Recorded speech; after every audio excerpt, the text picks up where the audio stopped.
Welcome to the deep dive. So, you're looking to get a real handle on child behavior in the dental setting, and you sent over some great stuff, video, PDF excerpts. Yeah, good material. Our mission today is basically to pull out the key insights from all that. We'll cover, behavior guidance, the tough stuff like abuse and neglect, and nitric oxide use. Exactly. We'll try to synthesize it all, make it really practical and, easy to grasp from those sources. Okay, let's dive right in then. Non-pharmacological behavior management. It feels like the absolute starting point has to be just understanding kids, right? Absolutely. The sources hammered this home. Understanding child development, physical, social, intellectual, it's the foundation.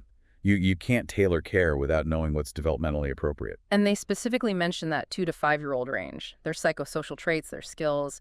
That's crucial for figuring out how to guide them. Definitely. That's when you see that burgeoning independence, but also lots of anxiety, concrete thinking, still very attached to parents. You got to know that stuff to connect. Yeah, makes sense. And speaking of parents, parental anxiety, that seems like a massive factor. The video mentioned maternal anxiety transferring. Oh, it's huge.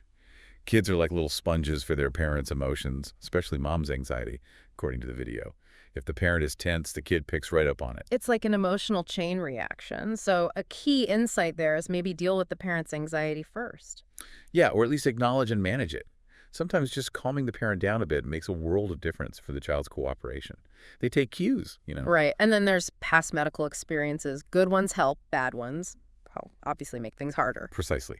Every visit builds on the last. Yeah. A positive first experience, great foundation.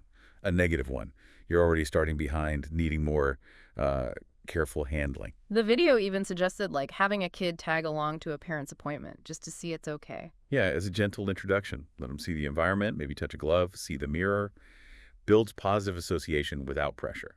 And what if the child actually knows they have a problem, like they're in pain or can't eat right? That awareness itself can cause anxiety and negative behavior. Exactly. It's kind of a cruel cycle. The discomfort, knowing something's wrong, amps up the fear of the treatment that's actually meant to help. Needs real empathy. And of course, some kids just have generally trickier temperaments anyway, right? The sources mention that too. Sure. Pre-existing behavioral tendencies definitely play a role. Some kids are just naturally more challenging in new situations. So with all these things going on, how do we even classify their behavior? It looks like the sources gave a couple of systems. Yeah, two main ones. First, there's Dr. Wright's classification. Pretty broad strokes. Cooperative, lacking cooperative ability, and potentially cooperative. Okay. Cooperative, lacking ability, potentially cooperative. Kind of gives you a starting feel for things. Right. It helps frame the initial approach. Like, if they lack cooperative ability, maybe due to age or disability, you'll need different strategies from the get-go. And the other one, Dr. Frankel's scale. Correct. The Frankel Behavioral Rating Scale. Yeah. That one's more detailed. Goes from, definitely positive all the way down to definitely negative. So more specific points on a scale. Exactly. It lets you track behavior more precisely during the visit. Yeah. Maybe even from visit to visit, see if things are improving. All right. So we've assessed, maybe classified. What are the actual hands-on non-drug techniques? The sources listed quite a few. They did. First up is modeling. Using films or maybe even live demos. Show them what happens beforehand. Yeah, basically demystify it. Yeah. Show another kid having a good experience or just walk them through the steps visually. Yeah. Takes away the fear of the unknown. Makes sense. Then the fundamentals. Positive approach, team attitude, organization, truthfulness, tolerance, flexibility. Sounds like good life advice, really. Ah, well, yeah. But crucial in the dental chair. Positive, predictable environment. Consistency.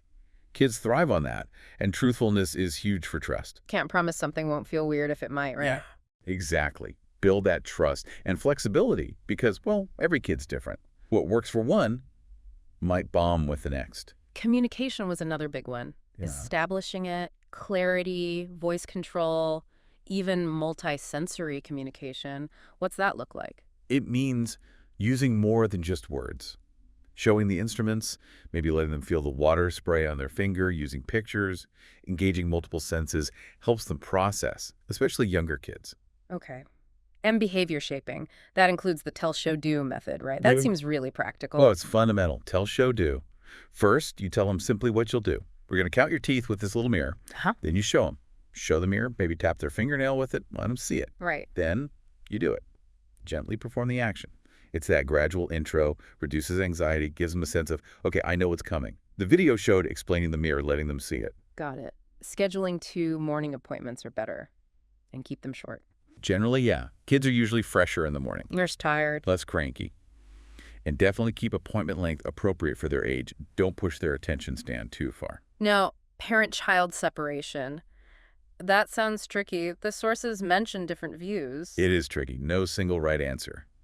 Sometimes having mom or dad there is comforting. Other times, It makes it worse. yeah, the kid might play up to the parent or the parent's own anxiety radiates. Ah.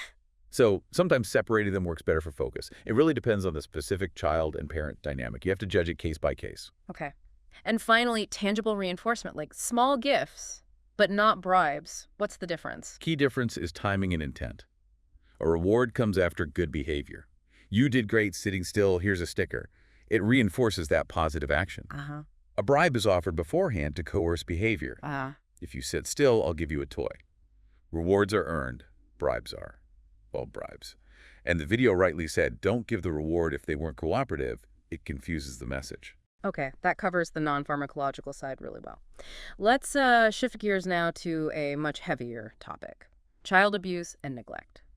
Crucial for dentists to be aware. Absolutely crucial. The sources define it clearly.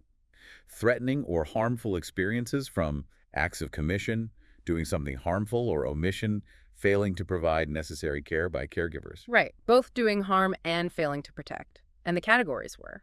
Physical abuse, sexual abuse, emotional or psychological abuse, and neglect. And neglect itself can be split further, like medical, educational, etc. Let's focus on physical abuse first. The sources said it's often the most recognizable. Often, yes. It's inflicted injury, not accidental, usually from inappropriate punishment or, caregiver frustration. A big red flag is inconsistent stories about how an injury happened. Like the video example, parent says one thing, child says something else, or seems scared to talk. Exactly, major red flag. Or the injury just doesn't match the explanation given. And what kind of injuries should dental teams look out for? Things like unexplained bruises, especially in patterns, welts, fractures, burns, cuts. And critically for dentists, the sources state something like 50% of physical abuse injuries involve the head, face, or mouth. 50%. Wow, so dentists are really on the front line for spotting this. Very much so. Injuries inside the mouth, on the lips, jaw, face. They might be the first professionals to see signs. Okay, now neglect. Failing to meet basic needs. How's it different from physical abuse? The main difference is often the pattern. Abuse might be sporadic events. Neglect is usually an ongoing failure to provide essentials, food, clothes, shelter, medical or dental care, supervision, education. It depends on the child's age and needs, of course. And there's specific dental neglect. Yes. Defined as the persistent failure by a parent or guardian to get necessary dental treatment, leading to serious issues like pain, infection, trouble eating. But you have to consider context, right? Like poverty or cultural factors. You do. The sources mention considering cultural beliefs, poverty, community standards. It's not always straightforward. But if there's a willful failure to address significant oral health problems causing harm, despite having access or resources offered, that's dental neglect. This is tough but vital. So what are the legal duties when abuse or neglect is suspected? It's serious. In most places, dentists and their teams are mandated reporters, legally required to report reasonable suspicion. Reasonable suspicion, not absolute proof. Correct. You don't need proof, just enough facts or observations to have legitimate concern that maltreatment might be happening. You report it to Child Protective Services or law enforcement. And you have to report. No choice. No choice. Failure to report can lead to civil or criminal charges. And you report even without parental consent. The child's safety beneficence overrides parental autonomy here. Ignorance of the law isn't an excuse. How does the reporting actually work? Typically starts with a phone call to the designated agency. Then, crucial, follow up with detailed written documentation. What you saw, why you're concerned, dates, times, patient info, good notes are vital. It can also potentially reduce the need for the reporter to appear in court later. And for dental neglect specifically, is it report first, ask questions later? Usually with dental neglect, the first step is education. Talk to the parents, explain the problem, the consequences, offer solutions, maybe resources for affordable care. Try to work with them. Okay. But if they consistently refuse necessary treatment despite education and offers of help, and the child's oral health is suffering significantly, then you escalate to making a formal report. Right. A difficult but necessary process. Okay, let's move to pharmacological management, specifically nitrous oxide and oxygen. Very common, the sources said. Extremely common in pediatric dentistry. About 85% usage according to the materials we looked at, often called laughing gas. Can you describe it quickly? What is nitrous oxide? Sure.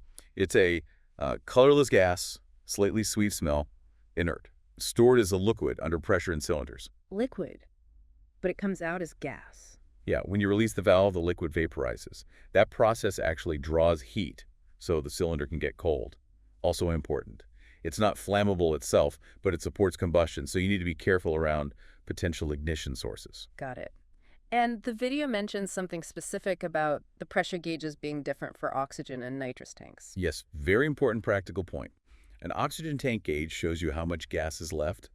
The pressure drops steadily as you use it. Okay, like a fuel gauge. Pretty much.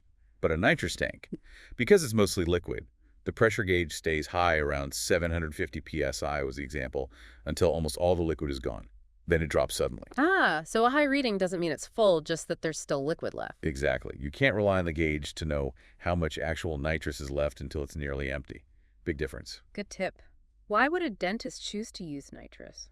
What are the main reasons? Primary goals are, well, patient safety and welfare, reducing pain and discomfort, definitely managing anxiety. It can even cause some amnesia for the procedure, which is often helpful psychologically, and controlling movement so they can actually do the dental work safely. But not for everyone, right? Yeah. What are the contraindications? When should you not use it? Right. Several key ones.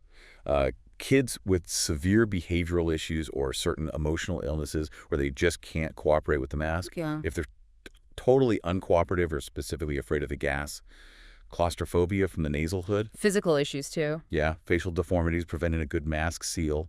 Any kind of nasal obstruction, bad cold, polyps, deviated septum because they have to breathe through their nose. And a big one is chronic obstructive pulmonary disease, COPD. We'll come back to COPD. Let's walk through the procedure. How is it actually given? Okay, first, equipment check. Everything working, no leaks, scavenging system on. That pulls away exhaled gas. Safety first. Always. Then prep the patient. Explain simply what to expect. Place the nasal hood, make sure it fits snugly. Start with 100% oxygen for a minute or two. Just oxygen? Why? Let them get used to the mask, breathing through their nose, establishes a baseline. Then you start introducing the nitrous oxide, slowly, titrating it up, Titrating means? gradually increasing the percentage. Maybe start at 10% or 20% nitrous, the rest oxygen. Watch the patient closely, see how they respond, adjust accordingly. What's a typical level? Often, around 50% nitrous, 50% oxygen works well for mild sedation. But critically, never go above 70% nitrous. Why not? Because then you risk not giving them enough oxygen hypoxia. Minimum 30% oxygen is essential. And remember, nitrous provides anxiety relief, maybe mild pain relief. But you still need local anesthetic, the freezing, for potentially painful procedures. Right. It's not a replacement for numbing. Absolutely not. Okay, procedure done. Yeah. Now you reverse the process. Gradually turn down the nitrous, increase the oxygen back to 100%. How long on just oxygen at the end? Keep them on 100% oxygen for at least 3 to 5 minutes. This flushes out the remaining nitrous from their lungs and body. Prevents something called diffusion hypoxia, basically feeling groggy or headachy afterwards, because the nitrous leaves the blood faster than nitrogen replaces it in the lungs. Okay. And then they're good to go? Not immediately. Have them sit up for a bit, make sure they're alert, not dizzy or nauseous. Motor coordination should be back to normal within about 15 minutes after stopping the gas. Then discharge. The video mentioned some misconceptions, like risks for pregnant staff. Yeah, the point was, with proper use, good scavenging, no leaks, correct technique, the minimal trace exposure for staff isn't considered a significant risk for miscarriage or birth defects. And it's cleared from the system so fast, it's not really an issue for breast milk either for the patient. Mostly concerns occupational exposure for staff, not the short patient use. How do you know you've hit the right level of sedation? What are the good signs versus the signs? Good signs, according to the video.